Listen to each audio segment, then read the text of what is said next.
I objected to serve in the Israeli military because I refused to serve the apartheid regime of Israel. Of course, Palestinians suffer immensely more and are under a real military dictatorship where they can't even gather to protest for their basic rights.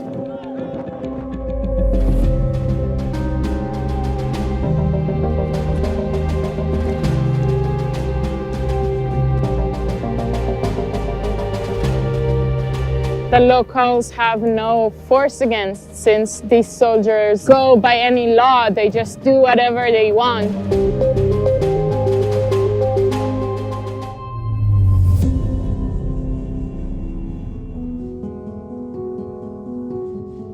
The fact that I refuse to join the army is my way of showing I won't be a part of this oppressive system. I understood that there is no way that I'm joining this body and participating in what I saw from the outside as war crimes.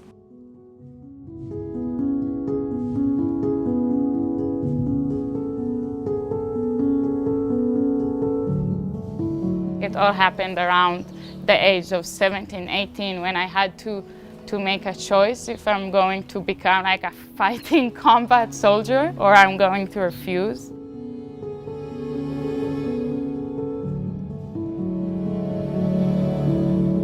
And because of that, I was in the Israeli military prison for 110 days. I was considered like a soldier, so there are a lot of like dehumanizing things about that. It was still very clear to me that I am very privileged. Being a Jewish person in a military prison is different than being a Palestinian prisoner in an Israeli prison. They experience a lot more violence and a lot more tortures, and it's something that I didn't go through.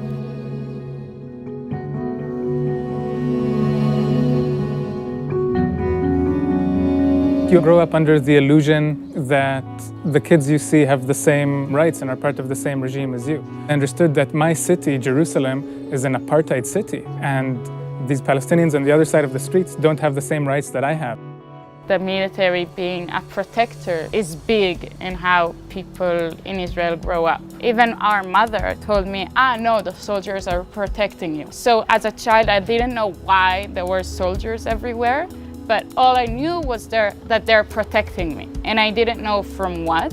And later, I was, okay, they're protecting me from the Palestinians. You learn to internalize the idea that you are going to become a soldier and that you might die for your country and that you would be a hero for doing so.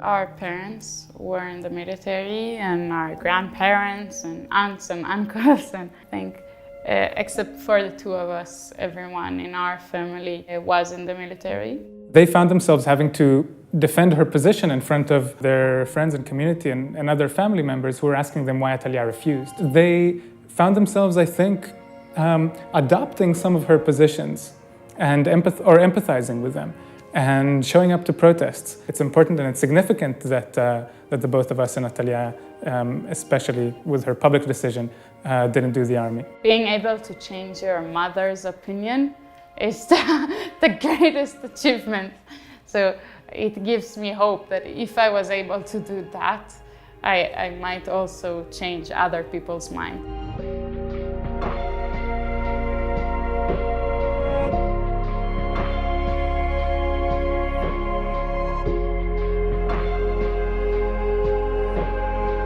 אכזרי ואלים על עם אחר לא רק פוגע בהם, אלא גם משחית אותנו. זה הבית של היהודים, לא של שמאלנים.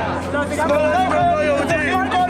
I would want to give up my privileges, but it's a long process of creating a different reality where we don't have this big power gap. Now I just need to use it as a tool in order to fight the occupation. The presence of the Israeli is very supportive because for us as a Palestinian, we are always the ally for the occupation soldier and in front of the occupation court. The presence of international activists with the establishment of local organizing structures can help reverse a process of ethnic cleansing from this area. By struggling together, I hope we can build an alternative future where we don't have to oppress each other and we can create a viable future for everyone in this land.